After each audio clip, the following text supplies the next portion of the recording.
क्या आप जानते हैं कि आज का पटना जो बिहार की राजधानी है, कभी दुनिया के सबसे ऐतिहासिक नगरों में से एक पाटलिपुत्र कहलाता था।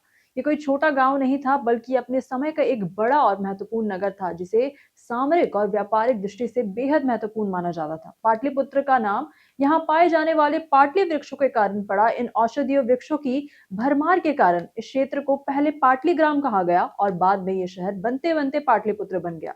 पाटलिपुत्र का इतिहास लगभग 2800 से 3000 साल पुराना है। वही हर्यक वंश के शासक अजातशत्रु ने इसे अपनी राजधानी बनाया। ये नगर गंगा, सोन और पुनपुन नदियों के किनारे स्थित होने के कारण रणनीतिक दृष्टि से बेहद सुरक्षित और व्यापारिक दृष्टि से बहुत महत्वपूर्ण था।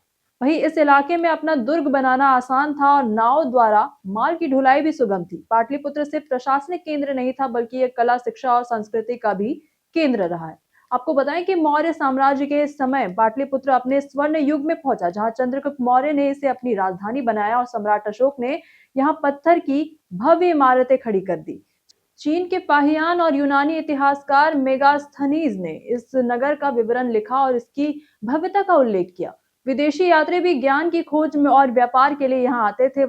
वही मौर्य साम्राज्य के बाद गुप्त वंश ने भी इस नगर को महत्व दिया, लेकिन समय के साथ बदलाव आए। 12वीं शताब्दी में बख्तियार खिलजी ने बिहार पर हमला किया और कई अत्याधुनिक प्रतिष्ठानों को नष्ट कर दिया। वही इस समय पाटलिपुत्र का गौरव थोड़ी देर के लिए कम हो गया, लेकिन इसके बाद कई राजवंशों ने शासन किया, लेकिन ये पहले जैसा सांस्कृतिक और राजनीतिक केंद्र नहीं रह पाया। वही 1540 से 1545 में शेरशाह सूरी ने इसे पटन कहा। बाद में ब्रिटिश शासन के दौरान इसे पटना कहा जाने लगा। वही शेरशाह सूरी ने गंगा के किनारे एक किला बनवाने की कोशिश की, जो पूरी तरह सफल नहीं हो पाई, लेकिन उसका महत्व आज भी नजर आता है। मुगल बादशाह औरंगजेब ने इसे अपने पोते मोहम्मद अजीम की मांग पर 1704 में अजीमाबाद कहा। वही मगर आम लोगों के बीच पटना नाम ही लोकप्रिय रहा। अंग्रेजों ने पटना को व्यापार और उद्योग का केंद्र बनाया। वही 1620 में यहाँ रेशम और सूती कपड़े की फैक्ट्रियां खुली।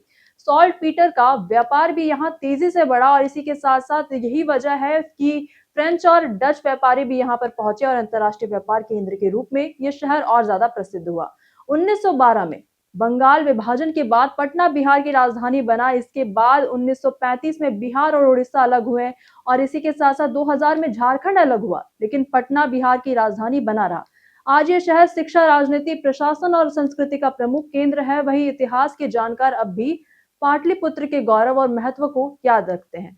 इसी के साथ साथ हाल ही में जब राज्यसभा में पटना का नाम फिर से पाटलिपुत्र करने की मांग उठी है, ये सुझाव इसीलिए आया क्योंकि पाटलिपुत्र का नाम भारत और दुनिया के इतिहास में अत्यंत महत्वपूर्ण स्थान रखता है। तो सवाल यह है कि क्या पटना का नाम बदलकर फिर से पाटलिपुत्र करना चाहिए? वर्तमान नाम ही सही है।